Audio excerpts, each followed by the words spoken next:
heart of where innovation, money, and power collide in Silicon Valley and beyond. This is Bloomberg Technology with Caroline Hyde and Ed Ludlow.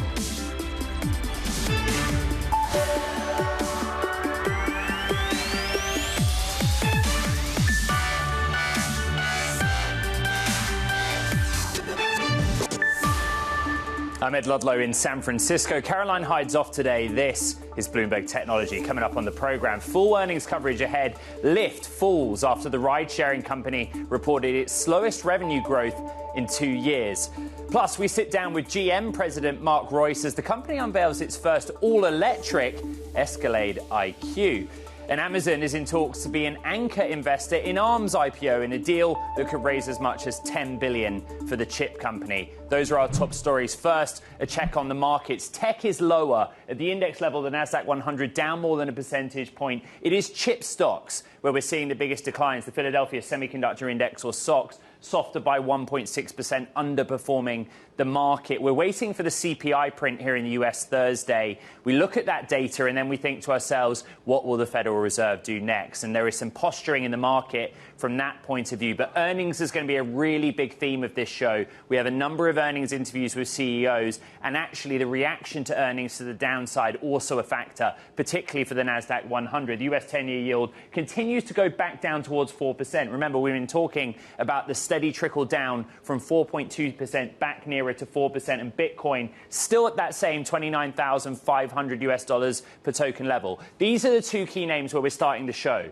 Lyft, first of all, is going to be one we're going to get to in just a moment with Mandeep Singh of BI. Rivian is down 7.5%. The EV maker actually updated its production guidance for the year and lowered its guidance for an adjusted loss to $4.2 billion. But there's something that the street doesn't like. We speak to CEO RJ Scaringe. We ask, why didn't they do more in terms of raising guidance? Then you got Lyft. The story is that growth is the slowest since the pandemic era. They actually gave a pretty strong outlook for the current quarter. There are some other concerns, though, there about Lyft versus its peers. This is the reaction. Credit Suisse keeps an outperform rating on the shares, but it's lowered its price target to $18 from $23 following those results. What it sees is revenue offset by higher insurance costs going into 2024 and beyond. That's something we've talked about before. Let's break it all down with Bloomberg Intelligence senior analyst Mandeep Singh. The thing is, Mandeep, Lyft's growth is below that of the rest of the rideshare industry.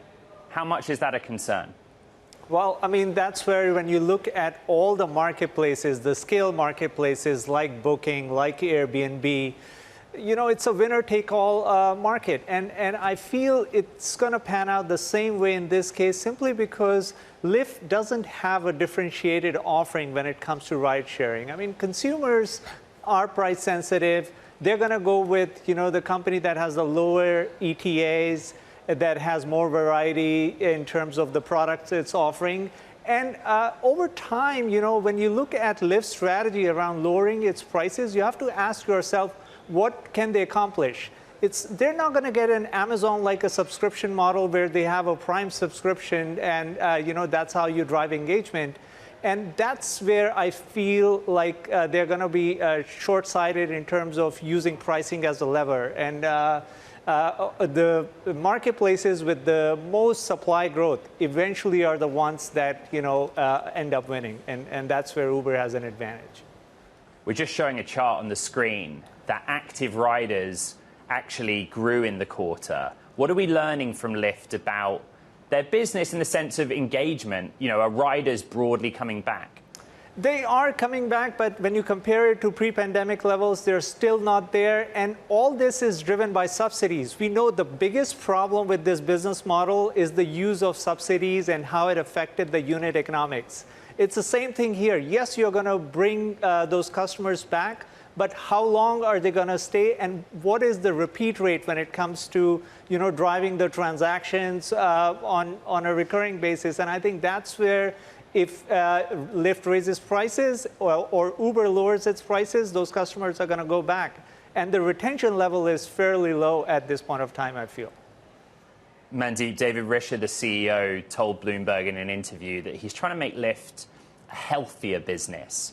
You know, move prices more in line with market. He only just joined in April. What's your assessment of the job he's done and what he can do, really, to change the fortunes of the company.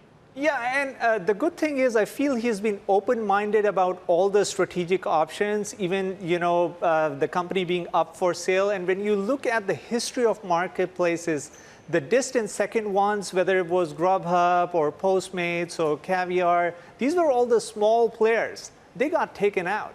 And so in Lyft's case, clearly, that is an option. The valuation is right now at its lowest level. It's trading at 1x sales.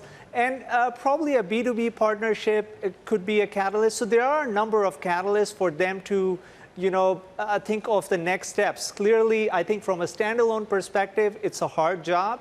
But at least I feel he's quite open-minded about the various options on the table. All right, Bloomberg Intelligence senior analyst Mandeep Singh, if you're a rider or even a driver for Lyft and you've got a view, reach out to me on social media. The other stock we're watching, Rivian. Rivian's leader doesn't see a need to raise capital before the end of 2025, even as the company pursues some costly projects. I talked to the EV maker's CEO, RJ Scaringe, a day after the company reported better than expected earnings as it works through those supply chain snags and accelerates EV production. Have a listen. Ultimately, when we think about the path to positive gross margin, ultimately the path to profitability as a business, we have a very clear line of sight as we now have predictability in our production ramp, and we have really tight predictability around the supply chain and the contractual cost reductions that we're going to start to see. We're already witnessing those as evidenced by the numbers we put up yesterday. So we're looking with a lot of excitement towards the next several quarters as we march and run, I should say, as fast as we can towards profitability. And that ultimately is the long-term necessity for the business is to self-finance our growth. Now, with that said, we've been also very clear that our cash balance, and as you allude to in your question, puts us in a position to be able to focus appropriately on the long term as well, meaning while we're very, very focused on ramping R1 and the EDV and driving those to the normal facility to 25% gross margin, we're also developing and proceeding with the R2 program, and it's making great progress. I don't think I've been as excited as I am about R2 as I've ever been on a product, so we're looking forward to showing that. But the cash balance we've put ourselves, or the cash that we have, has put ourselves in a position to not need capital through the end of 2025. You have the infrastructure to service the Amazon EDV. Does that mean you can now start shipping R1 to Europe because that infrastructure is in place? Today, we're focused in the immediate term on continuing to ramp sales and deliveries in North America. We have so much demand backlog. We have so many customers that very much are looking forward to their vehicles. That is the focus. And when we think about really going heavily into Europe, the R2 program and that platform contemplates really a significant market entry, and we think a really nice market fit. So that's something that over the next few years will become a really important market for us. You've talked a lot about trying to get out of the exclusivity agreement with Amazon. The other big question that your Rivian followers have is, what type of deal would you do next? Would you go for the big fleet operators like UPS or FedEx, or will you try to do many different deals with smaller mom-and-pop shops, smaller fleet operators? There's elements of both, and we're seeing a broad spectrum of use cases from pure last-mile delivery to more of a commercial van application. And so we're navigating that as we speak in terms of selecting, following our Amazon relationship, what are the next big customers, and then how do those sequence in together? And a lot of it ties to use case and trying to minimize the amount of complexity we add to the business by having similar use cases with the immediate follow-on customers. And then over time, we'll broaden the use cases, of course, as a platform and as an architecture, what we call the Rivian Commercial Van Platform. It's designed long-term to cover a very broad spectrum of use cases. That was Rivian's CEO, RJ Scaringe, speaking to me earlier. You look at the shares, we're down more than 8%, but off session lows. If we close at this level of decline, down more than 8%, it's the biggest drop since March. They raised guidance to 52,000 units this year, but that's only 2,000 more than they previously said. And there are people out there in the market saying, really, guys, come on, because the plant in Normal, Illinois, on paper, can build many more electric vehicles than that. Even so, big focus on cost cuts, and they're doing well compared to some of those other names out there in the EV space. Speaking of, coming up here on the program, we sit down with GM President Mark Reuss as General Motors unveils its first all-electric Escalade IQ. That conversation coming out from the East Coast here on Bloomberg Technology.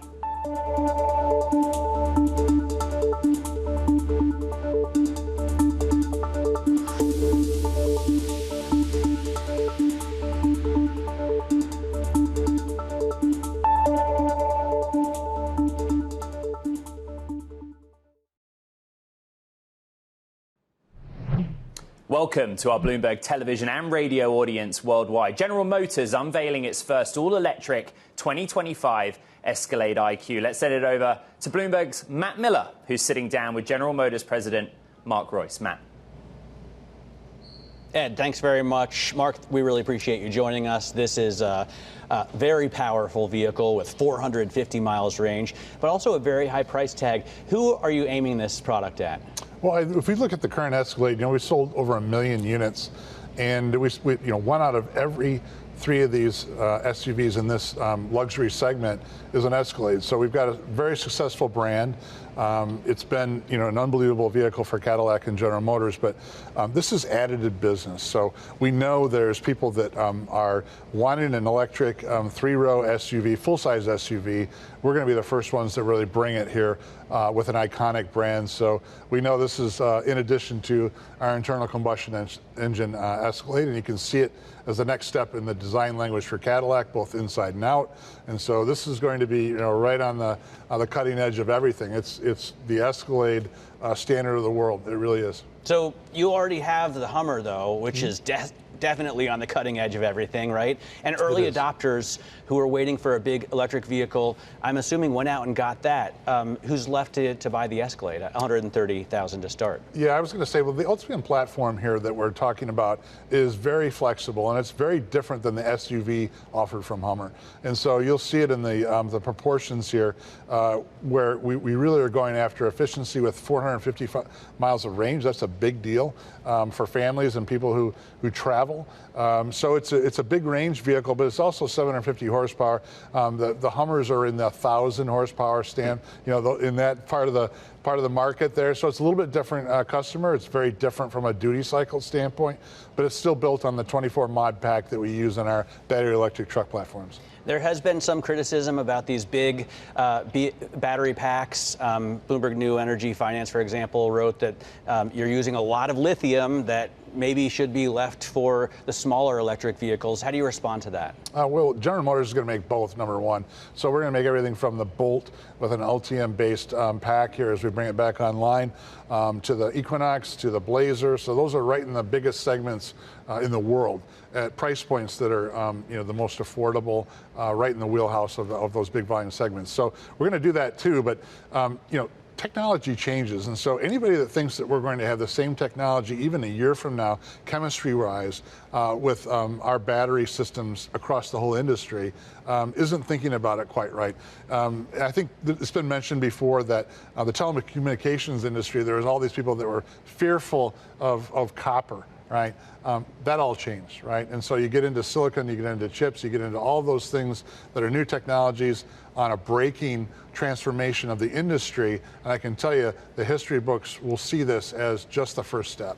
All right, we're talking again with Mark Reuss, president of General Motors, at the introduction of their brand new, Cadillac's brand new EV Escalade IQ. And, I have driven the Escalade, the V, with also about 700 horsepower, right? It's got a big V8, eats up a lot of gas. That's the problem you're trying to solve with this, but there are still going to be people out there who want the V8. How long are you going to sell the internal combustion engine Escalade next to the Escalade IQ?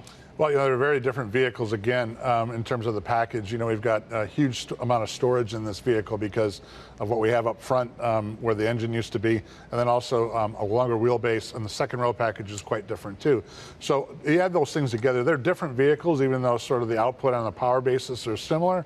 We're going to do both as long as people want both. And so, if you look at this over the long-term horizon, the market and the customer, we haven't sold a vehicle like this ever. The market has never seen seen a vehicle like this. This is the first standard of the world, and so we're going to see what people do.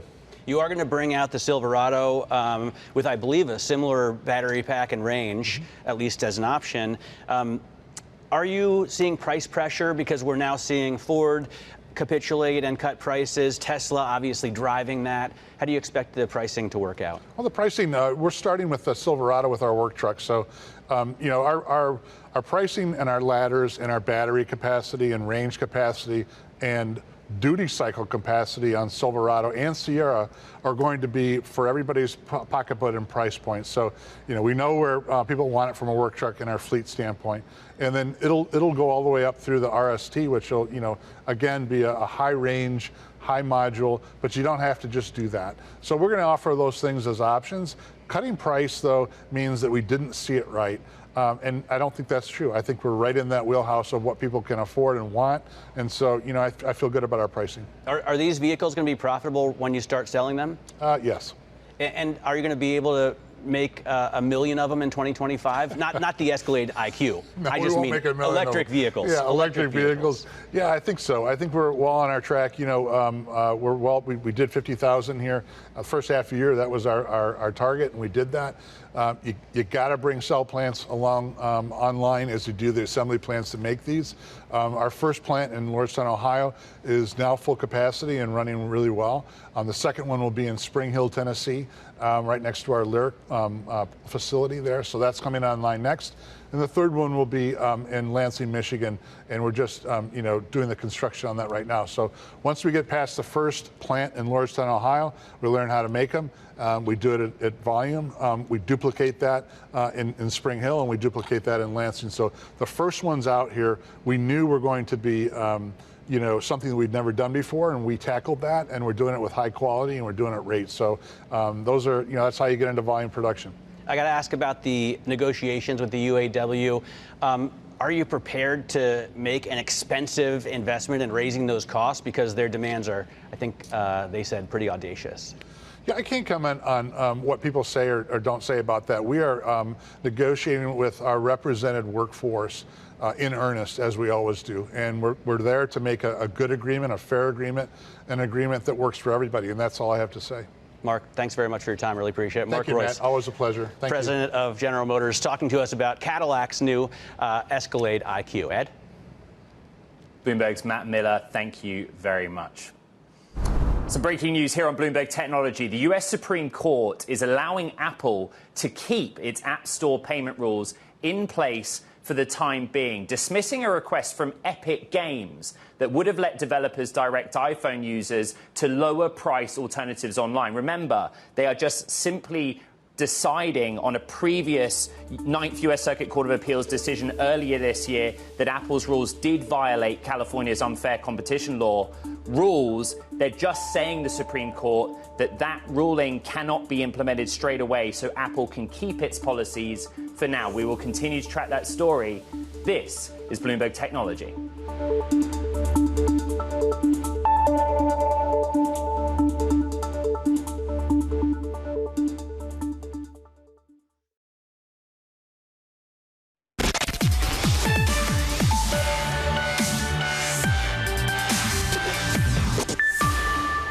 Okay, time for work shifting, where we look at the changing landscape of the labour market amid advances in technology. First up, WeWork is saying there's substantial doubt that the co-working startup will be able to stay in business. The New York-based company is bleeding cash, and customers of its office rentals are cancelling their memberships in droves. Plus, overnight, SoftBank drops as much as 4.6%, the most since May, after it reported an unexpected net loss for the latest quarter and refrained from announcing any plans to buy back shares. The company also said, by the way, it's cautiously resuming investments to capitalize on opportunities in AI and other emerging technologies. And the US Commerce Department has received more than 460 statements for projects seeking federal funds from last year's CHIPS and Science Act. Proposals to the department's office will compete for some of the $39 billion in direct funding and $75 billion in loans under the law, which is aimed at reducing US reliance on Asia's semiconductor supply chains and, of course, boosting domestic manufacturing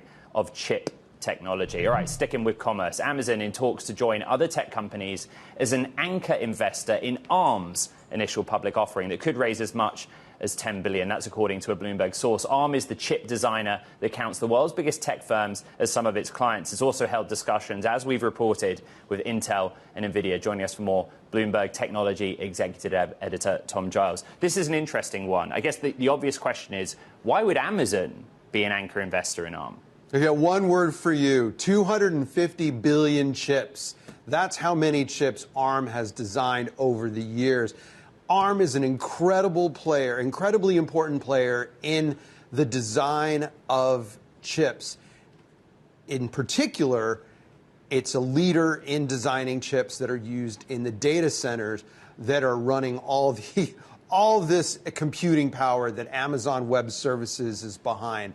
The data centers that run things like Azure for Microsoft, the data centers that work for Google, for example.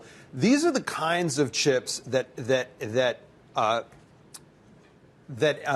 ARM is behind, and companies like NVIDIA, Intel, and Amazon want a piece of that. That's why there's so much interest in the ARM IPO right now. Amazon uses, for example, ARM's designs in the Graviton server chip that you talked about. One of the best stories in covering technology is always the big IPO. Right. And this feels like the big IPO of 2023. We're waiting on it. Huge. Huge. And the anchor investors are notable. NVIDIA, Intel, they're obviously chip makers as well. What's the vibe in the newsroom about this one? What are we trying to learn about? Well, we're in this incredible lull for IPOs right now. And if ARM gets to market around the September timeframe, as we've been hearing and reporting, it's going to be a huge turning point, right, for the IPO market, which has been moribund for a very long time. We haven't seen much. This would be not just an important IPO, but a very big IPO, the likes of which we haven't seen since Facebook many, many years ago, and also Alibaba from China. So it's been a long time since we've seen IPOs of this size, and it would be a big shot in the arm for this market. We've been talking about Rivian on the show today. That was the last big IPO I covered in 2021, and Amazon, one of the anchor investors in that. Bloomberg's Tom Giles, executive editor. Thank you. Coming up here on Bloomberg Technology, Marqeta, which powers payment services for apps like Cash App, lifted to buy from hold at Berenberg. This comes amid an earnings beat, but also news that it's expanding its partnership with Cash App owner Block. Coming up next, Simon Khalaf joins us, the CEO, on the show. Quickly, looking at shares of Sony, the electronics giant saying the smartphone market won't rebound now until next year. And the executive told analysts that Sony's pushing back its forecast. Quote, the recovery of the smartphone market in China is slower than expected, and conditions in the US market are worsening. This is Bloomberg Technology.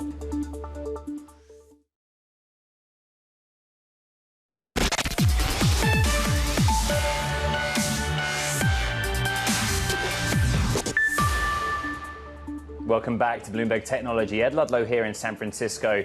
Straight back to the earnings story. These are the two names that we're watching. Akamai, Marqeta, both moving to the upside. Both CEOs join us on the program now. Starting with Akamai, infrastructure software company out with second quarter results that beat expectations. The company also raising its full year forecast. Joining us now to discuss, CEO and co-founder Tom Layton.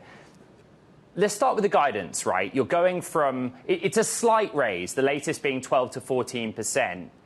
What gave you the confidence to do that, first of all? And could you have gone even higher? There's a lot of demand for our security solutions. We have the market-leading products for web app firewall and bot management, and we're really seeing strong demand for our market-leading solutions to stop ransomware and data exfiltration. That's in the micro-segmentation area. And so that's led to increased confidence for how the security product group will do this year. We're also really thrilled to see we're back in double-digit earnings growth now, which was a very nice place to be. A number of analysts noting that you've kind of outperformed for a few quarters now, but particularly the security story is gaining momentum. What is the motivation for customers to spend, to commit their investment on the security side? Yeah, good question. Across the landscape, there's challenging economic conditions, and so spend is not easy to come by for most enterprises, but they need to have security. They can't afford to have a major ransomware incident or data exfiltration problem. And Akamai has the leading solutions to protect them. So that's, I think, driving a lot of the business. Also, I think going forward, as you see the advances with Gen AI, that is going to give an asymmetric advantage to the attacker. We've seen now with, the tools that have been developed, Fraud GPT, Worm GPT, Dark Bart, all that stuff makes it a lot easier to make very malicious bots and to morph the malware. It's going to be easier to get around the traditional security defenses. And so that's why being able to have that second line of defense inside an enterprise is so much more important now, to know when you've been penetrated and to isolate it and to stop it from spreading before you get real damage.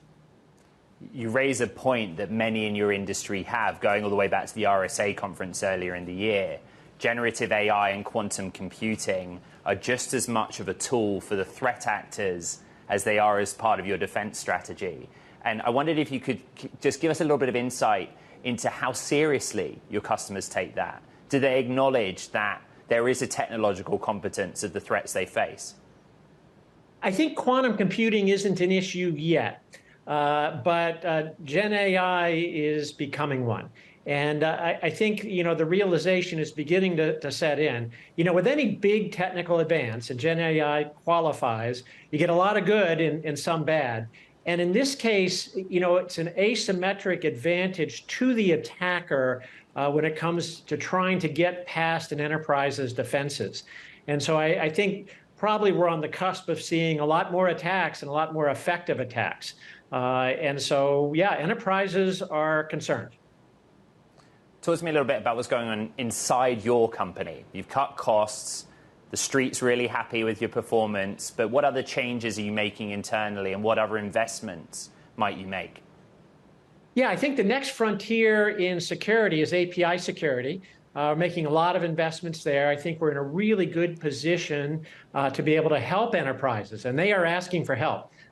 Pretty much all the major enterprises know they've got a problem now with all the reliance on APIs and not having them adequately secured.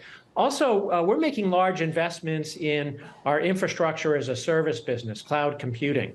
And with the idea that we're going to be able to spin up an enterprise's containers and VMs in literally hundreds of places, which they can't do today. And that will let them get much closer to the end user and have better performance.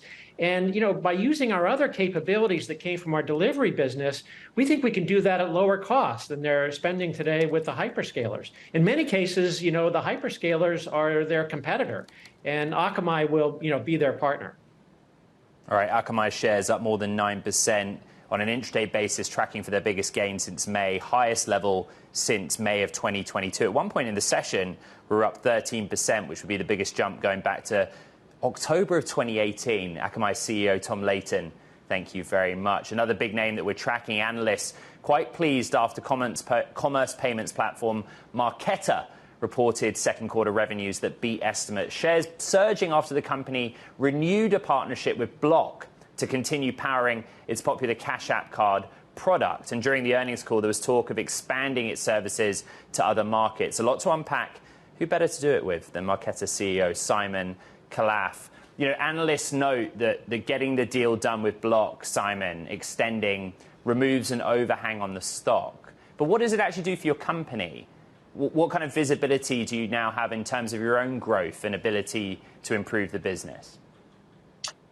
First, thanks for having me and having Marqeta on your show. Indeed, the analysts are actually excited about multiple things. It's not just the renewal of the Cash App contract. We did actually beat earnings. We renewed the Cash App, but actually what they're excited about is that embedded finance is now a real thing. It's no longer like a buzzword or a pivot of fintech and dislocating fintech from crypto. It's actually a real thing. It is making a big difference in consumers' lives. And also they recognize the role Marqeta is playing in embedded finance. In fact, 7 out of 10 Americans are using a fintech or an embedded finance product that is built on top of Marqeta. I think that's what's drives the excitement. Simon, what does this 4 years more with Block actually give you? It gives us the ability to continue to innovate with Cash App. I think the phenomenal success that Cash has achieved, and it was beyond anybody's expectation, is a combination of a phenomenal team at Cash App that read the mind of the American consumer. They want a seamless banking experience or banking-like experience that resembles the ease of use of TikTok, of YouTube, or something that is not a banking product. They want a product that consumers love. And also, it is the result of them working with players like us that obfuscate the complexity of the banking and financial system. So that relationship has led to the phenomenal growth. And now we extend that over the next 4 years. It gives both companies the ability to continue to innovate. We actually continue to obfuscate the complexity of the system, and Cash continues to innovate and take this to more and more consumers. So it gives predictability for us as a company and give us a nice baseline to grow from. Is there other things you can do with Block to diversify Marqeta further? There are so many things we can do with Block. Block is a phenomenal company. I mean, as they've announced, they have, I'd say, like low 20 million cards out there. They're growing so fast, but only a few percentage of those card holders are putting the paycheck on the Cash App. That could be extended. We, as a company, Marqeta, have had phenomenal success with accelerated wage access, working with shift and gig workers for them to make their money instantly without burdening the working capital at a company. That is something that Cash App can do very, very successfully. It actually speaks to the audience. It speaks to their install base. So there's so many things we can do with Block.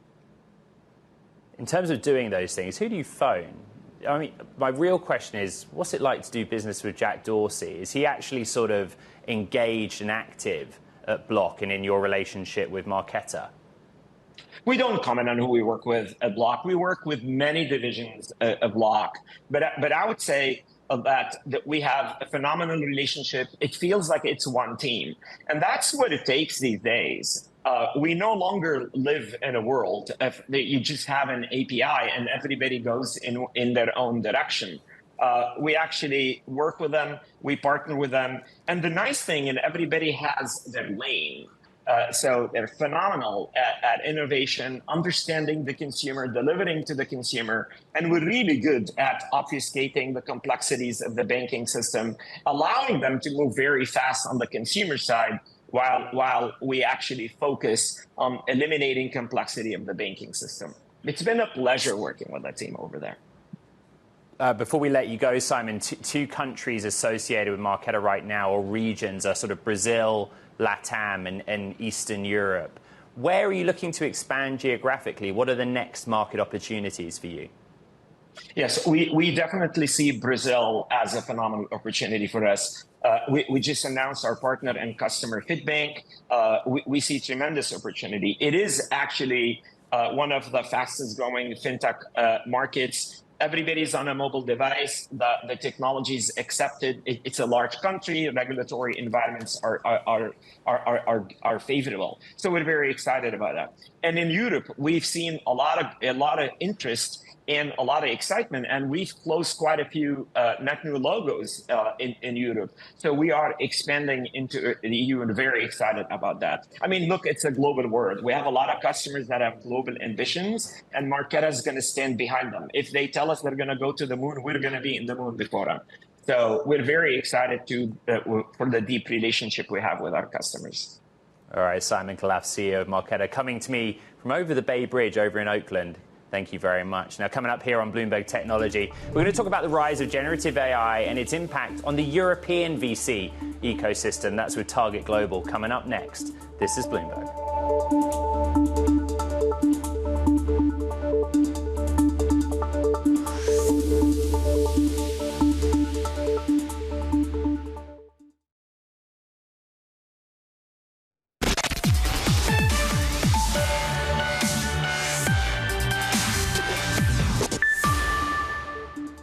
Let's talk about generative AI and its impact on global VC. But But what does it mean in particular for European tech and European VC? Let's discuss with Shmuel Chaffetz for today's VC Spotlight. He's the founder and executive chairman of the pan-European VC firm Target Global. We've talked a lot here in the United States about the starting gun of last November, everything that's been happening in new companies being founded in the field of generative AI. Is that playing out in the countries and regions of Europe that you're looking at? Yeah, so first of all, thank you for having me. I think it's playing out globally, obviously, and I think Europe is, it's hard to set the boundaries right now on this type of technology, but I think it's also very easy to overestimate the short-term impact that this is going to have and grossly underestimate the long-term impact. And I think that's the one thing that you have to really consider when you're thinking about generative AI and what's going on in the market today. There's this idea that here in San Francisco, where I am, a lot of new AI and software-focused companies are being started because of the historic relationship with Stanford. Are there any cities in Europe where you recognize there is a conveyor belt of talent coming out? I mean, I think Europe, one of the interesting things about European tech, generally speaking, is it's much more distributed than US tech. So I think everybody always tries to find the Silicon Valley of Europe, of China, and I think that's not the right comparison. I think the beautiful thing is that Europe has about 65 cities that have a unicorn. There is a the ecosystem is very spread out, and it means that things can grow in very unusual places. So of course you see London, Berlin, Tel Aviv being major hubs, but you really see incredible companies growing everywhere, and that includes Eastern Europe, Southern Europe, so places like Spain, Poland, Romania, and that's the challenge about investing in Europe, but that's also a great opportunity. You're usually based in Tel Aviv, Israel. The recent news flow, and indeed we had an interview with Benjamin Netanyahu here on Bloomberg Television at the weekend, is around the judicial ruling. Have you reconsidered how you view Israeli tech and the startups in your home nation? Well, I think this is obviously for us. It's not a business question. It's a deeper question about the heart and soul of our country. But as an investor, of course, it's hard to completely ignore it. I think Israel still has incredible talent, a depth of innovation, and I think eventually the industry will prevail, as the country will. And I think one of the amazing things to see is how the tech industry and the VC industry are really in the forefront of the civil society in this. And it's people talk a lot about ESG, but this is actual ESG in the streets, and it's to me it's amazing. On this program, we've had founders from Israel from a really broad range of industries, from self-driving to software, fintech as well. Are there any sort of subsectors in the nation that you think are a strong point right now? So cybersecurity is always extraordinarily interesting in Israel, and there's a couple of companies being sold now. I think you saw Wiz highlighted in Forbes just now. So there's a lot of great things happening in cyber. And I think Israel is well positioned around AI, around not necessarily the core, maybe not the protocols, but a lot of the applications, data security, data integrity, and identity management. A lot of those things are things that Israeli tech knows how to do and knows how to do well. So I think it is very well positioned. One of the big stories of the day, Shmuel, is ARM. Constant news flow about its listing here in the United States. How much of a blow is it to European tech, or the UK even, that ARM elected to list here in the States and not in continental Europe or in the London markets? I mean, it's a great question. I honestly tend to think that the listing venue is a bit of a political question. It's a political question. It's a PR question. I don't think it's material. I think what matters is that ARM is a UK company headquartered in Cambridge. What matters is that it continues to do business in the UK, continues to have its IP in the UK, continues to employ and train engineers in the UK, and be a British company in the forefront of global technology, and continue to grow. Where it's listed, where the shares are traded, where the financial engineering happens, I think you cannot ignore the fact that it's easier to do it in New York. There's more scale there, and it's easier for investors that look at global tech to look at one market. And I tend to think it's not a blow at all. I think it's an amazing outcome for the British ecosystem and for Europe to have a company like ARM, and hopefully it'll be another $100 billion European company. There aren't enough of those. All right, Shmuel Chaffetz, founder and executive chairman of Target Global. In today's VC Spotlight, great to get more on the European perspective. Now, coming up here on Bloomberg Technology, ESPN is getting into sports betting. More on that story next. This is Bloomberg.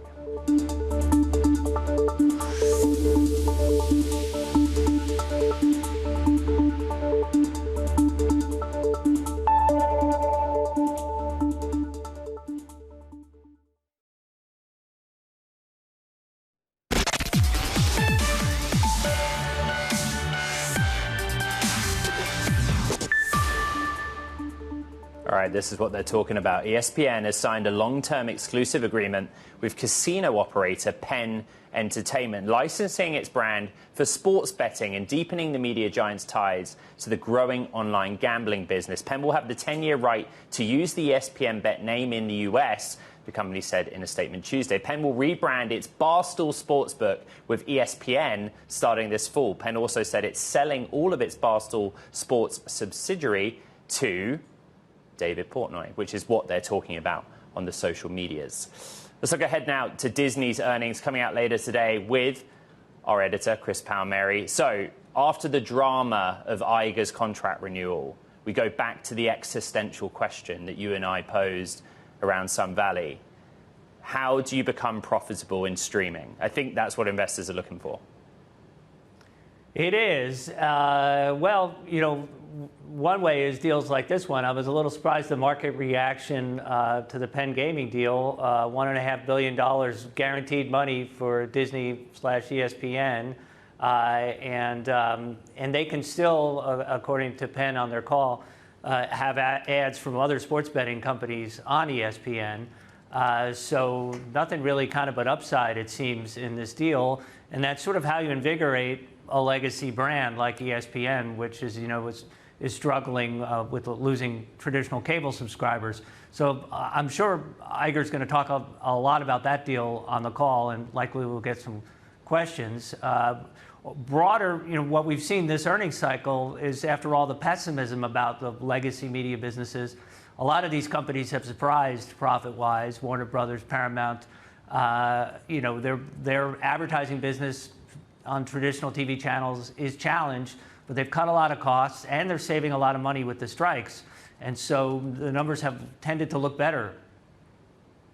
You know, the ESPN Penn deal, I wonder how much of Iger's fingerprints are on it specifically, because the other question a lot of people are asking is, when do we see the full Iger effect? What's he going to do to restructure Disney's businesses? Well, that's one of the things people will be looking, since they did a lot of cost cutting, as you know, earlier this year, 7,000 jobs, $5 billion plus, you know, in savings they were looking for. So may get an update on that. This is definitely an Iger deal. If you remember the history of the sports betting thing, betting was something that Disney historically shunned. It didn't, you know, license its Marvel superheroes to slot machines, didn't allow them on the cruise ships. This was a turnaround a few years ago under the previous CEO, Bob Chapek. He said, no, you know, we really can use the ESPN brand in sports betting, but he never got a deal done. There were a lot of talks. And so this is one that Iger finally did close, and probably at the last minute, because the sports betting market has already pretty much consolidated around a few players. All right, Bloomberg's Chris Palmieri. It's going to be a busy afternoon for both you and I with Disney earnings. It's interesting, the stock's softer, 0.5 percentage point in the session, but it's basically flat year to date, really underperforming the S&P 500. Do the earnings change that going forward? Join us in 24 hours' time. So that does it for this edition of Bloomberg Technology. Recap everything on the podcast: Apple, Spotify, iHeart, wherever you get your podcast, as well as on the Bloomberg terminal. From here in San Francisco, this is Bloomberg.